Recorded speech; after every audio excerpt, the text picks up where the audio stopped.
দুনিয়া বড় ধোকা দেয়। সব গুছাইয়া দুনিয়ারে সাজাইবার পরেও, সব ক্লিয়ার হবার পরেও, বাড়ি দাড়ি বিল্ডিং টিল্ডিং এর কাম সব গুছাইয়া সারলে আমার বড় ভাইয়ের বিবি, আমার বড় ভাই আলহাজ হযরত মাওলানা মাহবুবুর রহমান আশরাফি, তার বিবি আমার বড় ভাবি, মায়ের মতো যিনি আমগরে আদর করছিলেন, নতুন বিল্ডিং করছে, অনেক কষ্ট করে কোন রকমের রুমডি ঠিকঠাক করে উঠছে। এরপরে আপনার বুধবার দিন নতুন ঘরের বাজার করছে, চাল ডাল তেল সব কিনা, চালগুলো সব ড্রামের মধ্যে পড়ছে, তরকারি ফ্রিজে কুইটা রাখছে। বৃহস্পতিবার দিন স্ট্রোক করছে, শুক্রবার দিন জুমার নামাজের সময় কবরে চলে গেছে। উলঙ্গ ছবি ভুলায় দিছে, নর্তকীর নাচ ভুলায় দিছে, মোবাইল আর ফেসবুকের দৃশ্য তোমাদেরকে ভুলায় দিছে। বাপ, যদি ভুলায় দিছে আমরা হেরে গেছি তোমাদের জন্য, নাই তো আমাদের ইসলাম পরাজিত হওয়ার কথা না, আমাদেরকে চোখ রাঙ্গায়া কথা বলার কথা ছিল না। আমরা হেরে গেছি আমাদের নওজোয়ানদের কারণে।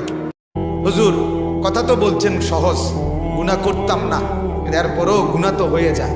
আমি আগেও বলছি, একটু আগে গুনাহ হতেই পারে, ইমানদারের গুনাহ হবেই, কিন্তু গুনার উপরে জমে থাকবে না, গুনার উপরে মজবুত থাকবে না। বরং আল্লাহ তাআলা ব্যবস্থা রাখছে, গুনাহ যদি হয়ে যায় বান্দা, তুমি আগে সিদ্ধান্ত নাও গুনাহ করবা না, ঠান্ডা মাথায় গুনাহ করো না, ইচ্ছা করে গুনাহ করো না, বারবার গুনাহ করো না, স্বাভাবিক গুনাহকে বানাইও না। এরপরে যদি কখনো গুনাহ হয়ে যায়, সাথে সাথে তিনটা কাজ করো। কয়টা কাজ? তিনটা কাজ করে নাও। এক, এই গুনাহ যেটা হয়ে গেছে এক্ষুনি ছেড়ে দাও। এক। দুই, আর করবা না, আল্লাহর কাছে সেটা এক্ষুনি ওয়াদা দাও। তিন, আল্লাহর কাছে বলো, মাওলা আমি লজ্জিত, আমাকে মাফ করে দেন। আল্লাহ তাআলা আরশে আজিম থেকে বলবে, সাথে সাথে মাফ করে দিলাম। যা যুবক, তুমি তোমার সমবয়সী বন্ধুদেরকে খুশি করতে গিয়ে 7 ঘন্টা আড্ডা দিলা, মাকে হারাইয়া বাবাকে ছেড়ে বন্ধুদের আড্ডা দিলা। কেন? বন্ধুরা, ফ্রেন্ড, এরা একটু খুশি হবে, কিন্তু আসর পড়লা না, মাগরিব পড়লা না, এশাও পড়লা না। তোমার মতো অপদার্থ, তোমার মতো আহাম্মক, বেওকুফ, নির্বোধ, বোকা আল্লাহর জমিনে কি কোনো গরু ছাগলও তো এত বোকা হয়?